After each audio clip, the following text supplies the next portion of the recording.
In today's video, I'm going to teach you how to view an email without opening it in Microsoft Outlook based on the 2025 guide. If you've ever wanted to preview your emails without marking them as read, this tutorial will help you do just that. Whether you're using the desktop version or the web app, I'll guide you step by step to ensure you can comfortably use Outlook's reading pane feature. Let's dive in. First, let's get started by opening Microsoft Outlook. If you're on your desktop, simply launch the application. For those using the web version, head over to outlook.live.com. Once you've got Outlook open, your main objective is to access the mail view. Look towards the lower left corner of the interface for the mail icon, which resembles an envelope. Clicking this icon will display your inbox, presenting a list of all your available emails. Now, to preview your emails without opening them fully, you need to enable the reading pane. On the top menu of Outlook, click on View. Once there, you'll see an option for Reading Pane.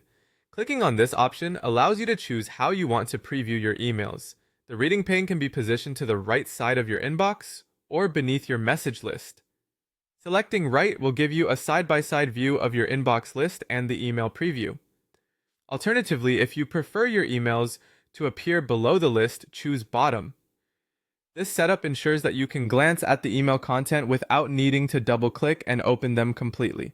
But here's a key piece of information. Outlook automatically marks an email as read when you view it in the reading pane. If you want to preview emails without marking them as read, you need to adjust a few settings. Start by clicking on File in the upper left corner and then select Options. Within the Options menu, navigate to Mail. You'll find a section labeled Outlook Panes, where you should click on Reading Pane. Here you'll see an option stating Mark item as read when viewed in the reading pane. Unchecking this option will prevent any email from being marked as read when you view it in the pane. Alternatively, you can set a delay timer, perhaps after 10 seconds before an email is marked as read. Once you've made these adjustments, don't forget to click OK to save your changes. There you have it. You can now preview emails discreetly without the stress of automatically marking them as read. This configuration allows you to manage your emails more strategically, keeping an eye on important messages without alerting senders. I hope these steps make your Outlook experience more efficient. Thank you for watching and happy emailing. Stay